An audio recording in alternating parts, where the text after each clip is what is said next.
Hello and welcome to Glasgow Rangers Nation. With me, your host Owen. Guys, this is the channel that brings you your team every single day, that brings you all the latest news, views, updates, rumours, transfer speculation, podcasts, live streams, so much on Glasgow Rangers. And the only way you can make sure you do not miss out, that you get all this great content for a great price. It's free. It's cost you nothing. Hit that sub, ring that notification bell, guys. And if you give the video a like, it does help out. Well, this morning we're going to talk about a few different things. We're going to talk obviously about the Old Firm game, obviously, which is coming up on Saturday. Yes, I know it doesn't really matter. They've won that lot have won the league, and we've got nothing to play for. But of course, it matters. It's an Old Firm game. You can never have an Old Firm game that doesn't matter. We're going to talk about Robbie McCrorie. We're going to talk about a bit of rumour busting, myth busting, rumour busting. I don't know, let's call it one of those two things. And we're also going to talk about, obviously, a potential signing that looks like it's pretty much done for Rangers and who that player reminds you of. There's a clear rumour there and a clear link to a Rangers player of the past, I think, by when we look at this player. Anyway, where shall we start? Well, let's start by talking about Robbie McCrorie. Now, Robbie McCrorie came in last week against Aberdeen on Sunday, and for me, he did a fabulous job in goal. He kind of reminded you what you want in a goalkeeper. He came out, he commanded his area, he didn't stay stuck to his line, he came for crosses. The chance that Duke had in the first half, he made himself big and huge at the post and turned the ball away. When Duke went through on goal, he came rushing out, made himself big, really put him under pressure, made him make the decision, didn't just stay at home and let Duke run in on him. I think did a fantastic job in goal, and he was one of the players for me that stood out in that very drab affair against Aberdeen, that kind of pre-season friendly. Cadwell, I suppose, was the other one that stood out. Now, for me, Robbie McCrorie has got to start against Celtic. Now, I've seen a few people on social media and a few insiders writing that, that maybe Beale might go back to McGregor, last Old Firm game, give McGregor his last Old Firm game. But, the thing you've got to think about is, what is the point? What genuinely is the point? What are we going to learn about Alan McGregor? The guy is retiring. He's not going to come and command his box. He's not going to make himself big. He's not going to come out for things. He's going to stay put at home, and we're going to be faced the same problems that we had in all the other Old Firm games. Defence lacks a bit of confidence. Defence makes a stupid mistake. Defence gives Celtic a goal. Now, I'm not saying that's all down to McGregor. I think a lot of it is down to the fact that Ben Davies isn't good enough to play for Rangers. That Borna Barisic, if he returns to the starting line, which I hope he doesn't, I'd like to see Ridvan play there, falls asleep at the back post quite a lot. But McCrorie, for me, has to play against Celtic, because we need to see in Robbie McCrorie exactly what we've got. Now, there continues to be issues over Rangers signing a new goalkeeper. Obviously, there was rumours earlier in the week that any deal for Jack Butland has seemingly come to a grinding halt over the fact that Palace haven't decided whether they're going to take up the year option. Manchester United haven't decided whether they're going to offer him a new deal, to sort of a permanent transfer to Manchester United, which could well scupper Rangers' plans, because obviously Manchester United can offer Butland a massive amount more money. Freddie Woodman, it has been said, is not coming as the first rumour busting. It is not going to be available for sale. The manager of Preston, Ryan Lowe, has said that Freddie Woodman is not for sale at any price, and they intend to keep hold of him for next season. So it looks like he is out. Angus Gunn, I think, is far too expensive for what he is. So, we need to see with McCrorie, is this kid good enough to come in and be Rangers #1 next season? Is he able to play in those high-pressure situations? Now, realistically, between now and the end of the season, there's 4 games. There's not going to be, outside of this game on Saturday, any high-pressure situations where we can see Robbie under pressure perform. Look, I know the league's gone. I know we can't catch them. I know all that, but it's still an Old Firm game. There is still a tension there. There is still a rivalry there. There is still a pressure there in playing in an Old Firm game. Now, McCrorie, last time out, kept a clean sheet against them.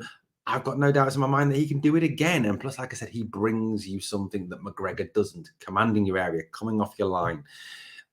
I just really hope that when the lineup is revealed on Saturday, we haven't got Alan McGregor back in goal. I think that would be a huge mistake by Michael Beale to put McGregor back in goal, because, like I said, what is he learning? Quite frankly, I think it would actually really lead to us possibly, really struggling at the back. I think we look better with McCrorie there. I want to see McCrorie on Saturday. If I don't see McCrorie on Saturday, people need to start asking Michael Beale the question, why are you putting in players who are not going to be here next season? Why are you playing players who have not been great this season and have let us down on a few occasions? Why are you not playing players who you want to see whether they're good enough for next season? Now, yes, there is obviously a question mark over the young players. You look at obviously the B team game the other night where Rangers again lost to Celtic. Zach Lovelace, Bailey Rice are probably the best two players that have been brought in from other teams. Lovelace from Millwall, Rice from Motherwell. Our young players haven't really bust through. Alex Lowry didn't really command that game. If this kid's going to look at playing first team football and really looking the real deal, he needs to be taking charge of games like that against that youth game and dominating. But he didn't do it. One or two nice passes, one or two nice little bits and pieces, but not a dominant performance from Lowry. Robbie Fraser as well, not great for me the other night. So at the end of the day, we need these players to come through, and McCrorie, I think, has to play on Saturday. Now, let's talk about a possible new signing for Glasgow Rangers. Now, this young man here has been linked with a move, and it looks like it is pretty much a done deal for him. Now, his name is Dijon Sterling. He was born in Islington, England. Despite that very exotic first two names, he is English. He's 23 years old. He is a right back, although he can play centre half. He can play left back. He can play as a wing back on the right or the left. And he's currently with Chelsea. He spent 10 years in the Chelsea youth system before he graduated to play a couple of games in their first team. But the majority of time that Sterling has been at Chelsea, he has spent time on loan. He went to Coventry City on loan in 2018-2019. Poor him. Played 38 games. He went to Wigan on loan in 2019-2020. Played 8 games. In 2021-2022, he played for Blackpool on loan. Played 24 games. And in this season, he has played 26 games on loan at Stoke City, where he has played under Scottish manager Alex Neil and has played the majority of the season as a right wing back. He's represented England at lots of youth levels, under 16, under 17, under 19 and under 20. Now, if you look at Dijon Sterling here, he is a big old unit. He is a big guy. He's 6'1", but it's not just that. His physical frame is very large indeed. He is also quick. He's great in the tackle. He's good at getting forward. He's good at crossing the ball. He takes shots at times. He is a good player. Now, a lot of people have said that Dijon Sterling reminds them in the way he plays, in his stature, of former Rangers player Calvin Bassey, who obviously was transferred for a large amount of money to Ajax this past summer. Bassey obviously was a quality individual, and many people feel that this type of player is the type of player we need to be going and getting at Glasgow Rangers. A physical, in your face, real big, hard guy like Dijon Sterling. Now, Sterling was highly rated at Chelsea, but after obviously he got ill during the COVID pandemic, he kind of slipped down their pecking order. Add to that, of course, the fact that Chelsea do have a habit of spending large amounts of money on foreign players, and I think that's kind of pushed him down the pecking order also. He is widely regarded as a very talented player and one of the most talented young right backs in the youth systems of any of the Premier League teams. Like I said, he does have first team footballing experience as well. And he's someone as well who I think would fit a trading model, the chance to bring him in, develop him, possibly have him there for Rangers for 3-4 seasons and then sell him on for a profit. Again, he could come in and push Tav, or he could play left back, be behind Ridvan if Borna moves on. Can play part of a back three as well, apparently, and on a left side centre back, right side centre back. He's got that in his locker as well. And he's the kind of flexible player that I think Rangers are kind of wanting to bring in through this rebuild. You've got him, obviously, Kieran Dowell, who looks like he is going to arrive. He can play attacking midfield, centre midfield, left wing, right wing. He can play a number of different positions. So it does seem that is kind of a way that Rangers are going at the moment, looking for these players who are flexible, who can fill multiple positions. Also, they can put 2 quality players at every position. Dowell can do that. Dijon Sterling can certainly do that as well. Now, it looks like this deal is pretty much done, according to The Athletic. Adam Leventhal reported this earlier, so I think there's a fairly good chance this is going to happen. This looks like an actual transfer that will probably, like I said, go through. 99% it looks like at this moment. There's always that never say never, though, isn't there, in any transfer deal that could suddenly collapse and fall apart. And we certainly hope that doesn't happen, because I think this young lad is certainly someone who can come in and make a big impact at the club and really help to take this club forward as we seek to rebuild over the summer. Add to that as well the fact that when he was in Chelsea's youth system, he worked with one Michael Beale, when Michael Beale was a youth coach to Chelsea. And as Beale said in that press conference that he gave, that the links would be clear and obvious when players come in between him and those players. And this is certainly a player where there is a link between him and Beale and his work in the youth system with Dijon Sterling. He looks good. He looks quality. He looks like the type of player we need at the club. So for one, I'm all in favour of getting this deal done. I think it's obviously still cannot be confirmed. You've got the transfer window's not open yet, so you can't confirm Dow, you can't confirm Sterling yet. But it does seem that there is a pre-contract in place, and he will sign for Rangers come this summer once the window is open again. Let's bust another transfer rumour that's been going around, and that's about the conglomerate of two of our players. Well, not really. Haji Wright. Yes, Haji Wright. No relation to Yanis Haji, no relation to Scott Wright, apparently. USA international, someone who, has scored goals in the Turkish league. As I talked about yesterday on the video that I did about, and I talked about Haji Wright is not someone who impresses me. He struggled in the Dutch league, which is not a great league. He reminds me a bit of, like I said, of Josie Altidore, and another American striker who did very well in the MLS, did very well in a minor league like Turkey, and then came over to England and really struggled, particularly when he went to Sunderland, when he was absolutely useless there. It seems that this Haji Wright thing is not true at all. There is no truth in these rumours at all. I've heard this from a number of Rangers sources, a number of Rangers insiders, guys who have access to Rangers press access. Like I said, I would love to have that, that access. And Victoria and I would love to be able to go and talk to Rangers players and go to press conferences. We would love that. That is something certainly we would want. But this seems that this Haji Wright thing is absolute rubbish. He is not linked with Rangers at all. He is not coming to Rangers. So I think that is pretty good news for me. He doesn't seem like the sort, that we want at the club, sort of player that we want. Like I said, happy that this is not going through. The other rumour that was printed in a number of sources today, on internet sources, on newspapers, was that Harry Watling was to be moved to B team coach because David McCullum was going. This again is a load of rubbish and is not happening at all. Why would they move Watling down when he has a major impact on the first team? I don't get it. Again, another rumour that is not true. There seems to be an awful lot of speculation around the club, particularly around people leaving who are senior staff or staff at the club, given the fact that obviously there was all those departures that I talked about yesterday. So, that is understandable, but I think, people need to be careful what they report, shall we say, when they talk about these strong rumours. It does appear that Ryan Jack will sign a new contract next week with a 1 year contract with a further year option. Apparently, Jack understands, though, that he will be largely used as a squad player next year, and his games will be picked and chosen for him by manager Michael Beale, which I think is a good thing.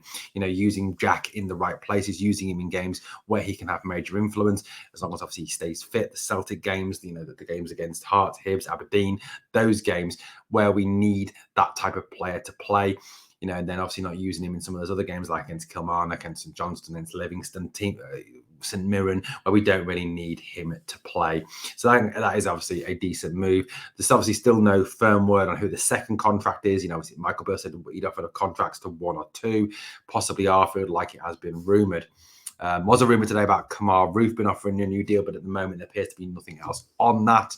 Certainly, I think that will be a mistake, given the fact that Kamar Roof just has to put his shorts on and he gets injured. So I'm really hoping there's no truth in that rumour whatsoever about that. Now, obviously, this weekend we build up towards the final Old Firm game of the season, where Rangers take on Celtic at Ibrox. No Celtic fans there at all. It will be 100% Rangers fans. I think the atmosphere should be incredible for our last Old Firm game. I think whatever happens, we've got to get behind the boys. We've got to really cheer them on, as we always do, to push them to really try and get something from this game. I think it's absolutely vital that Rangers get a result in this game. You look at what's gone on this season. You look at the fact that that Michael Beale has lost all his old, well, apart from the one he drew, all rest of his Old Firm games, in particular those two really that mattered, the League Cup final and obviously the Scottish Cup semi-final. And for Beale, I think it's part of his growing process as Rangers manager that we need to win this game. It's not just that, but it's, I know this team will hugely change over the summer, but it's kind of laying a glove on them, kind of showing them that we're not going anywhere and they're not going to have it all their own way next season, and that we can have an impact on this game. And obviously, Michael Beale is going to face some selection dilemmas going into this game. Who does he play? Like I said, I hope McCrorie starts. I'd like to see a back four again of Tav. I'd like to see Goldson. I'd like to see Suter and Ridvan. I don't want to see Borna back. I want to see Ridvan get lots of game time. What have we got in this kid? Is he able to play? I think Raskin obviously needs to carry on trying to improve his fitness. He isn't fully fit at the moment. I think that's impacting his performance. I'd like to see someone given, like Alex Lowry, giving a chance alongside him. Like I said earlier, I know that Lowry didn't really impress in that game, but we need to see, can this kid do it in the first team? Todd Cantwell, I think, obviously plays. You're looking, he has to play. Robbie McCrorie, again, we need to see what we've got in this kid. Is he capable of doing something? Yanis Hadji, I think, still needs more minutes to carry again. Is he fully fit? Is he able to get back to what he was? Can we use him long term? The problem comes with who you play up front. Obviously, after those comments about Alfredo Morelos, is he obviously ruled out now for these last few games? Are we not going to see him again? Or is he going to get one final Old Firm game and one final crack at them? Or, do we go with Fashion Sakala? But Fashion Sakala is absolutely awful. I mean, he just cannot score. He misses so many chances, and you put Sakala through one-on-one and you're kind of thinking, well, it's not going to go in, is he? He's going to miss it. And that's not how you want to be thinking about a striker. You need to have a striker that when you put him through, you've got to say, well, he's going to score, isn't he? He's going to score here. Maybe we use Scott Wright up front. Maybe we bring in Zach Lovelace or Robbie Ure or someone like that just to, I don't know, it's against Celtic. I get that. But, when you've got Morelos, who doesn't really want to know, and you've got Sakala, who is just absolutely awful, why not try one of these kids? They can't do any worse than those two. They really can't. And with obviously Antonio Cholak out, but still not fit, it looks like, unless obviously Michael Beale updates in the news conference tomorrow. What have we got to lose at the end of the day? So what, we lose to Searle again? We've lost them so many times before this season. And, at least try these kids. Let's see what we've got. Can they cope at this level? Can they play at this level? I, for one, would be inclined to throw in Lovelace or Ure, because at the end of the day, like I said, what have we got to lose? And at the end of the day, do you really want Sakala up there? Do you really want Morelos up there? It's kind of like playing with 10 men in a way, really, at this moment in time. But, this game for me is a game we've got to win. We've got to put a glove on them. We've got to really go out there. And the players have got to fight for every inch. They've got to really push and get at Celtic as much as possible. And like I said, from minute one, get in their faces, ragdoll them, show them that we're not going to lie down. And if we get a chance, we've got to take it. We've got to stop missing all these chances. Well, obviously, that's just a little sort of look into this weekend's Old Firm game. We'll obviously bring you more news, obviously, on Saturday when we have the actual Old Firm game, and obviously a post-game as well, to look back at that last Old Firm game and obviously the final result, which we hope is a positive one. And we hope we're bringing you good news on Saturday and talking in a very positive manner about Rangers and not another negative manner after another defeat. Well, that's all the latest news we've got for you today. Hope you've enjoyed the video. If you have, please hit that like. And if you haven't yet subscribed, come and join the over 1,000 others. Yes, we're there. 1K subs. Official announcement coming up soon. Please hit that sub. Please ring that notification bell. And if you can give the video a like, guys, it really does help out. I'll be back to speak to you here on Glasgow Rangers Nation very soon. And once Victoria finally gets back from yet another holiday, God, that girl has more holidays than the royal family. Be great to have her, and she'll be back on another podcast as well. But Victoria, have a great holiday in Orlando with your family. Hope your family are well. And I'll be back to speak to you again here on Glasgow Rangers Nation. Thank you so much for watching. We are the people.